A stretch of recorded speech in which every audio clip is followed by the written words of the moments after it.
Before I ask you some questions, I'd like to tell you a little about myself. So I'm 10, and I have a lot of appreciation for what good politicians can do. I believe in growing Canada for all Canadians and helping them when they need to be brought up. I believe in being fiscally responsible while helping the environment, and that's what I see in you. Your background as a CA and your experience on the board of the Bank of Canada that led you to want to write strong policies will benefit our riding tremendously. I also loved how you showed your inclusivity in your inaugural speech by acknowledging the works of Brian Mulroney and CCF, now known as the NDP. You reach across all aisles. Now that you know I've done my research, here are my questions. 1. How did you become interested in the Liberal Party? Why not the Conservatives? That is a very good question. First of all, William, I just want to say how, first of all, impressed I am by your research, because that is very well done. And I know there are lots of adults who might not pick up on some of those things. So congratulations. And thank you for this opportunity, because as I was just saying, it's a real privilege to have you and your mom here. So I think the main reason I'm a liberal and not a conservative is that I am a fiscally responsible person, like you said, and that's part of my upbringing and part of just my values and my career. But I also really believe in inclusivity, in not just in the written rules, but how we act, right? So I think that the Liberal Party has been a party that has a tradition of welcoming lots of people from around the world to Canada, and I'm really proud of that. And that really is, again, something that I value, because in my work and in my personal life, from a young age, I had the chance to know people from diverse backgrounds, and it gave me such great pleasure. And so I just really, really want that for Canada and for Ontario and for Don Valley West. And I think that, government is also an important part of our society. And sometimes people more on the right side of politics can think that we should minimize government, right? We should spend as little as possible on government and just let the free market do what it does, or let society do what it does. And I think that can lead to other problems around how we manage simple things like our roads. Imagine if everybody had to take care of their road in front of their own home or where they live. That would not make sense. So in the same way, governments provide education and healthcare and develop policies that help all of us. So I believe that there is a role for good government, and that yes, we should be efficient, but that those are the main reasons that I'm a liberal. Okay, thank you. When you were in school, were there any extracurricular activities that you would be in that now help you in your new job? Okay. Well, like you, I had a lot of extra activities. I was involved in student council from, I think, grade 8. So I moved out of the province of Ontario to New Brunswick, and so in grade 7 I was at a new school and a new community, and I'm just trying to remember if it was that year or grade 8 that I got involved in student council. But even before then, I was involved in some fundraising for my community. I was about 5 or 6, and I heard on the radio in London, Ontario, about a drive that was called Bunny Bundle, and I guess it must have been around Easter time, and they were raising money for children in need. And I said to my mom, I want to help out. And so my aunt and my mom and I made my aunt's famous fudge, and I went door to door and sold the fudge. So that was my first really personal experience with getting involved in my community and helping out. And so I did that kind of thing. And the other thing that really inspired me was Terry Fox. So he's one of my heroes. And I just got really fortunate that when I forget what grade I was in, but I was being driven to my piano lesson by my mom, and we saw Terry Fox on the highway. And I still kind of get shivers when I think about that, because we'd heard about it on the radio, but he wasn't really famous yet. He was still kind of struggling to get attention and to even get media attention. And so, but after he died, and that very first Terry Fox run happened, I signed up, I raised money, and I've been doing it ever since. So I've done it now for over, I think, 40 years or something. So So those are some of the things that I got involved in. And yes, so they did two things. They really, again, helped me know the value of community service, both, you know, in my broader community, within my school, and even, you know, nationally, right? Because helping raise money for Terry Fox, it helps, of course, cancer research, Yes, and that benefits lots of people in Canada and around the world. Okay. When Kathleen was premier, the Liberals had a majority government. Now they have 8 seats, and you're one of them. In your mind, what do you think went wrong, and how do you see yourself building the Liberal Party? Yeah, that's a big question, and it's a tough question. We actually have had a team of people doing some analysis on that, and they just recently released their report. And so you can find that online, or I can share it with you.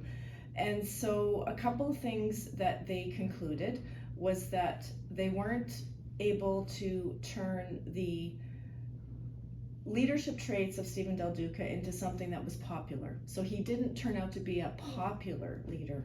And so that was one challenge. I think the other thing was volunteers and money. So running a campaign, and maybe one day you'll get involved in helping out in a campaign, is you need lots of volunteers. And so certain ridings that we had trouble getting volunteers, and that actually happened for all the parties. All the parties had a challenge with that. And then raising money, because we don't have official party status, and we can talk more about that if you like, but we have less money as a caucus at Queen's Park, and that makes it harder for us to get research done and to do our jobs. And so that was a challenge as well. So those are some of the things that the party is considering. We are also really focused on rebuilding the Provincial Liberal Association. So each riding, like Don Valley West, has an association. And our riding association is quite strong, which I'm very grateful for.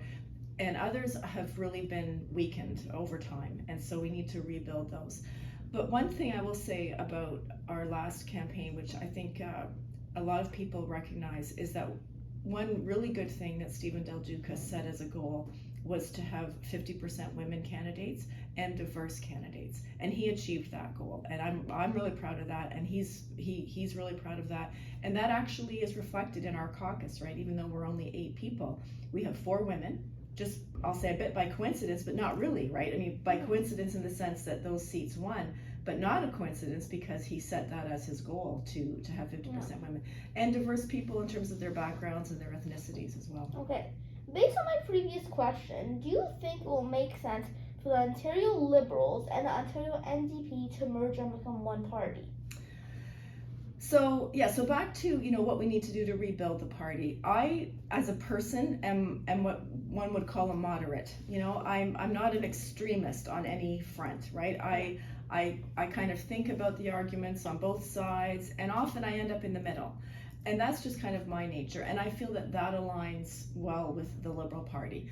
So I think that the Liberal Party has a really strong history of coming up with policies based on views from all sides, and then coming up with a policy or position that will really benefit a lot of people, right? That might have so it might have a little bit from the right, a little bit from the left, and then you end up in the middle, and therefore everybody kind of goes, yeah, that makes sense. Kind of like compromise, right? When you're having an argument with somebody, or so that is why I think there will always be a need for a party that is kind of a moderate party.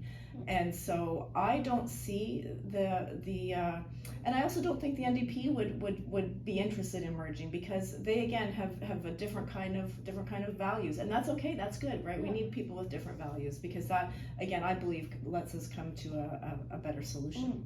You refer to yourself as a fiscally minded liberal. How does that help your decision making when it comes to what our schools and our hospitals need? Yeah, that's a tough question. And actually, just yesterday, our interim leader, John Fraser, was speaking at a convention we were at about rural municipalities, or with rural municipalities and politicians. And he said that one of the toughest things about our job as politicians is that you can't do everything you want to do for the community, right? For the people in your community. So obviously, healthcare and education are really important. And I think we can make investments in those things that help everybody, because if everybody's healthy and has a good education, that means they have their best chance at succeeding in life, and when they succeed, we all succeed, right? Yeah. So I think that there are, and there are always opportunities to be more efficient with how we do things, and that's again part of my background, my nature, the work I did in my career. So I always am looking for ways to do things more efficiently or with innovation, but not at the expense of the quality of the care. So, or education. So I think that there are ways to leverage technology, which we are doing more of, everybody, right, in society, with our cell phones and all kinds of tools and techniques. So I think there are always ways to be more efficient, and that's the kind of idea, those are the kind of practices, I guess, that I want to bring to my policies around how we provide education and in particular healthcare. Okay. 6. What best helps you write and implement a progressive policy which is a fiscally responsible one? So I think some of the things that we've talked about fall into that category, right? So thinking about, is it going to benefit a lot of people and in a way pay for itself? Right, so the example I like to use on that front is daycare in Quebec. So Quebec has had a daycare program that's been funded by the government for many years now, and it actually has been peer reviewed by academics, by professors, and it's been proven that it pays for itself. It more than paid for itself, because basically what the program did was encourage more women to join the workforce, and then more women come into the workforce, and then they earn money, and then they pay taxes, right, income taxes. Yeah. So those taxes and the benefits of those new workers in the workforce over the last several decades has more than paid for that program. And so that is the kind of investment that that the Liberal Party, well, federally, right, that's been a program that the Liberal Party is implementing, and that's the kind of investment that can benefit families, individuals, and our society. So that's an example of the kind of thing that I would say, okay, here's an investment or some money we want to spend. Will it do good for our community, for our province, and for our country? So that would be an example. Mm-hmm. Thank you so much for making your valuable time available to us. As I mentioned in my introduction, I very much identify with you, your ideology, and what you're trying to accomplish. I would love to volunteer for you.